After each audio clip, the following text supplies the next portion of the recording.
Hello everybody, my name is Spencer Walsh and welcome to this brand new, first time ever Christmas Eve edition of Newsflash, because this year we really are just non-stop and we're pounding through the holidays.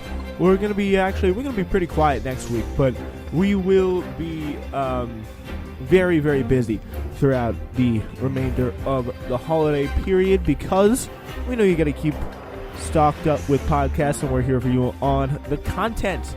On today's show, Democrats try and fail to jam through that $2,000 payment that Trump wanted to do through the House as, surprise, surprise, a Republican blocked it. Also, we're going to react to some amazing Prager U content on Christmas, what they think and how they think Christmas should be celebrated in the United States in today's period. A very famous video. And finally, a great video from our friend Sam Seder, our big fan of his, on the Majority Report, giving his thoughts about what a reasoned response to the war on Christmas is, and a CNN appearance from a few years back that would probably really bring a smile to everyone's day here on this Christmas. We're not going to get too serious on the show. We're going to have a lot of fun stories for you, throwing them in, of course, because we can't be too serious. It's Christmas, for God's sake. But yeah, we are pleased to welcome you here inside Newsflash 462, Christmas Eve edition.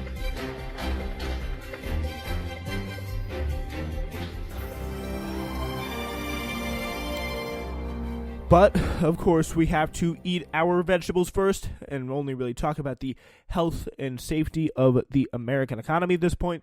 New York Times reporting here, the fate of the $900 billion bill in pandemic aid will remain in limbo over the Christmas break after House Democrats tried and failed on Thursday to more than triple the size of the relief checks, then adjourned the House until Monday when they will try again. President Trump's implicit threat on Tuesday to reject a relief compromise that overwhelmingly passed both chambers unless lawmakers agreed to raise the bill's $600 direct payment checks to $2,000 has continued to roil Congress while rattling an already teetering economic recovery.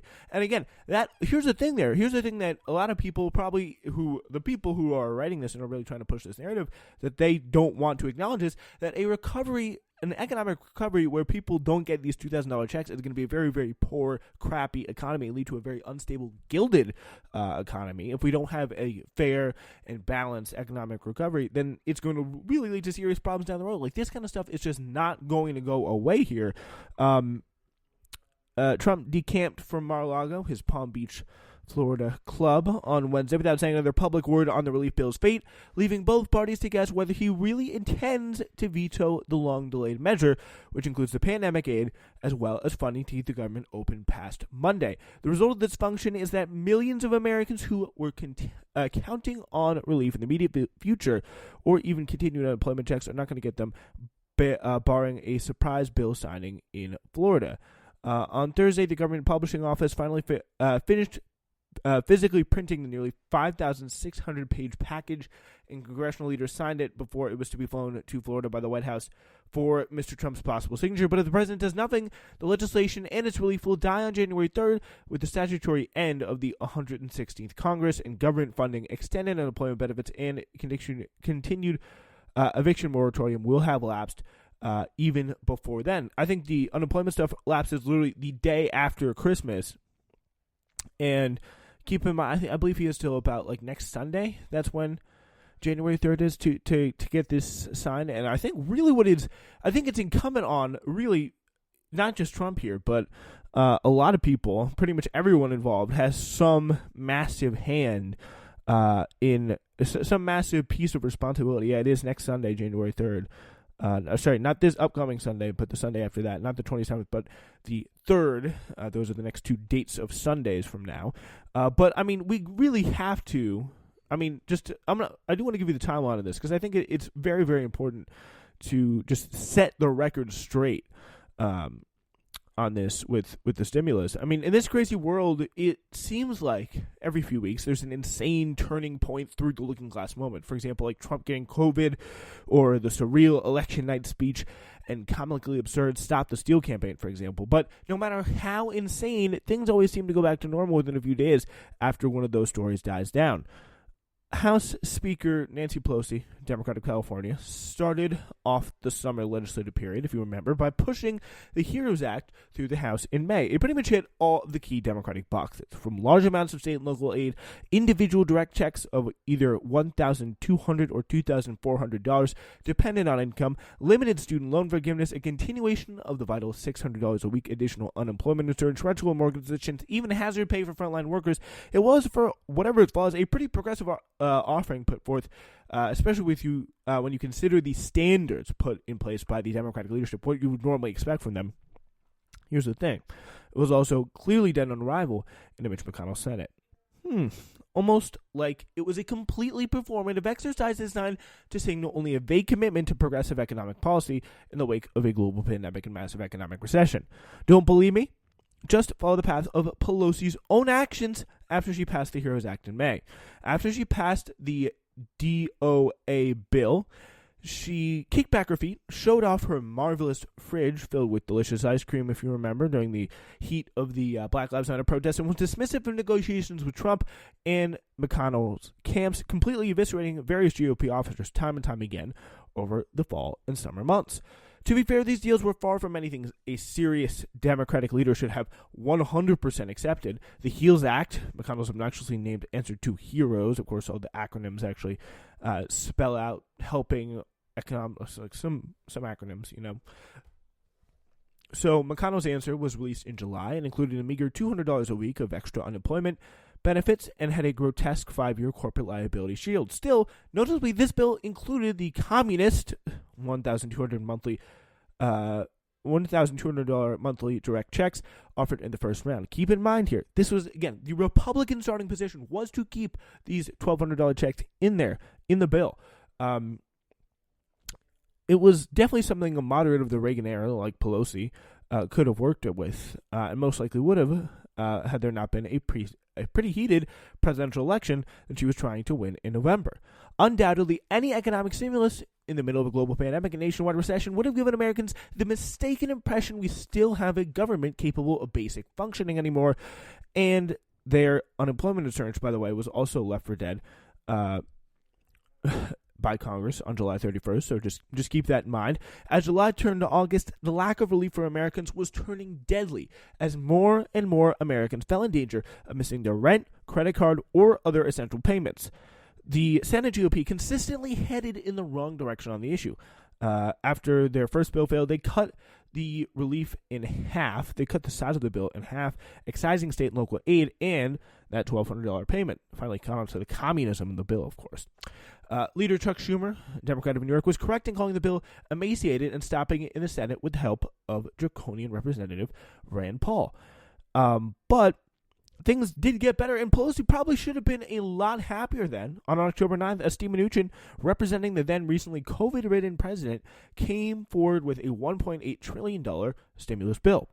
It contained a satisfying $400 a week in additional unemployment benefits, yet even more critical in Pelosi's eyes, $300 billion in desperately needed aid for struggling cities and states. Think people like Andrew Cuomo and Gretchen Whitmer, who needed a bit of a boost after being left in the cold by the Trump administration on the spring lockdowns, which they, of course, should have taken, and there should have been more aid provided by a competent government that was even remotely willing to stimulate a seriously troubled economy. So, yeah, Pelosi really here, she had clear leverage, and with some negotiation, could have come through with a deal that was a positive step for working people. Yet, Pelosi refused to negotiate, and famously rejected calls from Democratic Representative Ro Khanna and CNN's Wolf Blitzer on national television to pass the bill for the sake of millions of suffering Americans, even if, God forbid, it gave Trump a good headline. So, election day came and went, and as the likelihood of Biden's presidency increased, Pelosi's willingness to negotiate also magically came back on the table. She eagerly came back to negotiate with key Republicans and produced a new stimulus recently passed and derided by Trump. This is what we have now. The roughly $900 billion deal included $600 in direct checks to Americans, $300 a week in extended unemployment, and perhaps most critically for Pelosi, no state and local aid, as it was dropped along with the Republicans' liability shield requests in negotiations. So, if we look at what happened here, Pelosi had successfully negotiated herself down to half of what the White House offered on direct stimulus and lost $300 billion in state and local aid for desperate towns and cities all over the country. Both sides seem perfectly content to sell this thin layer of gruel to the American people until Tuesday night when the president emerged from his cocoon of McDonald's frying oils to demand, most likely, by the way, out of personal spite from Mitch McConnell, that the Congress revise the bill and raise direct checks to $2,000 a month. This threw a wrench into negotiations over Washington's ideal stimulus. Aides and staffers in both parties were furious with the president blowing up the last-minute negotiations. Senator Amy Klobuchar called the release of the 4-minute video an attack on every American, as Pelosi and Schumer hastily turned on the squad for the legislation that would add $2,000 checks in their first smart move in calling the president's bluff. There's no word yet on what McConnell would do with this new shift in the political winds, although, of course, as we know now, the GOP has already blocked the bill because for some reason here, Pelosi put this up for a unanimous consent vote, so pretty much all one Republican has to do is just raise his hand and be like, hey, I'm not for this, and then the whole thing dies. Didn't put it up to a roll call vote where it would most likely pass. And that's what they're going to try and do on Monday. For some reason, they didn't decide to skip this step and just go to the roll call where it most likely passed in the first place with millions of Americans on the line. I don't know. It's just, okay. But that's kind of where we are now. No word, though, on what Mitch McConnell would do with the shift in the political winds, but this is a shift. If Trump is able to waddle out of his bedroom after spending nearly 2 months tweeting like a madman while the country falls apart and guarantee a more equitable stimulus for working Americans at a pure personal spite than leaders of this country's most progressive party, who, remember, were perfectly happy to let this disgrace, in Trump's words, and by the way, he's correct, sail through the Senate, then we truly have a dark and dangerous future ahead of us. It is up to well-intentioned people, both inside the government and out, to push the machinery of this country in the right direction because Joe Biden, Chuck Schumer, and Nancy Pelosi sure won't. And it's like if we have Donald Trump of all people coming in and saying something like this, like just give me this stimulus now, and then just it working, like, and then people like the squad fail time and time again. Like, and people like Pelosi, most importantly, fail to get it in. I think it's less the squad's fault because they just didn't even have their head in the door or their feet in the table. They a seat at the table, I guess you could say. They were just completely left out of the process entirely. Is really what we saw there, and we have Pelosi just putting people like Mark Warner in charge, which is like, yeah, whatever. We'll pass that state and local aid later, even though it was literally given to us before. And, like, look at the political calculation here. Look at what we saw. Like, this is clearly a political calculation that Trump has, by the way, outleft it and probably is in. He's the only politician who's lined up with the most Americans if you look at the polls and just basic common sense.